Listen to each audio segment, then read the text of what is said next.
संविधान को समाप्त करने का एक पहलू है। संविधान में ज़बरदस्त संशोधन किया जाएगा वन नेशन वन इलेक्शन को लेकर। वन नेशन वन इलेक्शन का मतलब होगा कि लोकसभा और विधानसभा का चुनाव एक ही बार में निपटा दिया जाए। लोकतंत्र का मतलब ही होता है चुनाव कराना। लोकतंत्र यानी जनता के द्वारा जनता के लिए जनता का सरकार चुना जाता है। और जिस लोकतंत्र को, जिस चुनाव को उसका शॉर्ट किया जाए, यदि उसको वन नेशन वन इलेक्शन का नाम दिया जाए, तो आप समझ लीजिए कि वन नेशन और वन इलेक्शन में क्या हाल होगा जनता का या लोकतंत्र का। जी हाँ, लोकतंत्र का हत्या होगा यदि वन नेशन वन इलेक्शन का नियम लागू हो गया तो। क्योंकि लोकतंत्र का मतलब इलेक्शन होता है, तो जगह जगह पे बारी बारी से इलेक्शन कराना ही लोकतंत्र कहलाता है।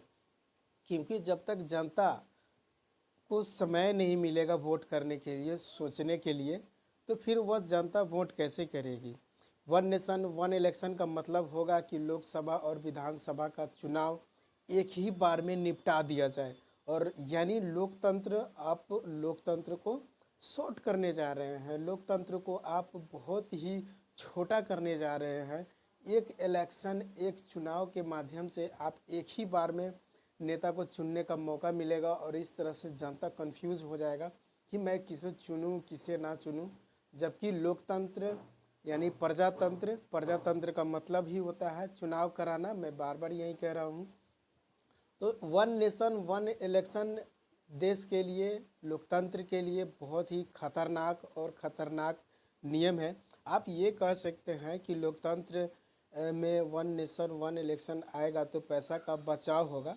आप पैसा का बचाव क्या करेंगे? नेता बहुत सारे घूसखोरी को करते हैं, बहुत सारे लूटपाट करते हैं, तो उसमें पैसा का बचाव नहीं होता है। लेकिन आप पैसा बचाने के चक्कर में इसका हवाला दे रहे हैं और ये कहिएगा कि वन नेशन वन इलेक्शन से पैसा का बचाव किया जाएगा, तो ये सरासर जनता को गुमराह करने का एक षड्यंत्र है। और इस षड्यंत्र के माध्यम से लोकतंत्र को समाप्त करने का बहुत ही शानदार और सटीक माध्यम चुन लिया गया है नेताओं के द्वारा। और इस तरह से वन नेशन वन इलेक्शन के माध्यम से संविधान में भी संशोधन किया जाएगा, संविधान को भी खत्म किया जाएगा।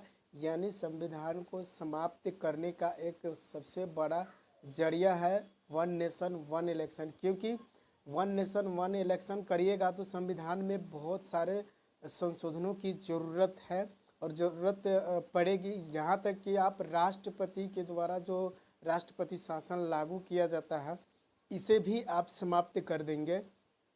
क्योंकि वन नेशन वन इलेक्शन होगा तो किसी भी क्षेत्र में एक ही बार में चुनाव होगा, उसको नहीं तो भंग किया जाएगा, नहीं उसको समाप्त किया जाएगा। और राष्ट्रपति शासन लागू करने का यदि अवसर आया तो वो राष्ट्रपति शासन लागू भी शायद नहीं हो पाएगा। इसलिए वन नेशन वन इलेक्शन पे आपका क्या राय है?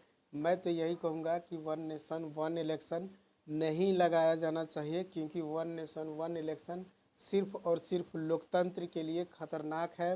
लोकतंत्र को समाप्त करने का एक पहलू है, संविधान को समाप्त करने का एक पहलू है। संविधान में ज़बरदस्त संशोधन किया जाएगा वन नेशन वन इलेक्शन को लेकर।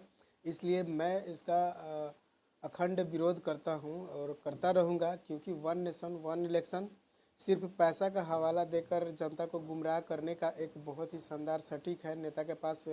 नेताओं के पास जो लोग भी सत्ता में है, वे लोग यही चाहते हैं कि जनता को गुमराह करके किसी भी तरह संविधान में संशोधन कर दिया जाएगा और धीरे धीरे लोकतंत्र को समाप्त करते हुए, प्रजातंत्र को समाप्त करते हुए राजसी की तरह बढ़ता जाए, तानाशाह की तरह बढ़ता जाए। और वन नेशन वन इलेक्शन हो जाएगा तो कोई भी नेता, बिल्कुल ऑफ कोर्स कोई शक नहीं होगा कि वह तानाशाह बनेगा, तानाशाह बनेगा ही और जो मन में आएगा वही करेगा। इसलिए वन नेशन वन इलेक्शन का सिलेक्शन नहीं होना चाहिए, वन नेशन वन इलेक्शन का सपोर्ट नहीं होना चाहिए।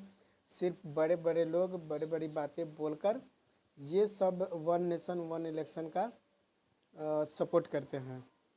मैं मनीष माहिर पब्लिक ऑफ इंडिया ऑफिशियल की तरफ से आप सभी का हार्दिक स्वागत करता हूं। दोस्त, आप इस वीडियो पे क्या राय रखते हैं हमें कमेंट करके ज़रूर बताइए।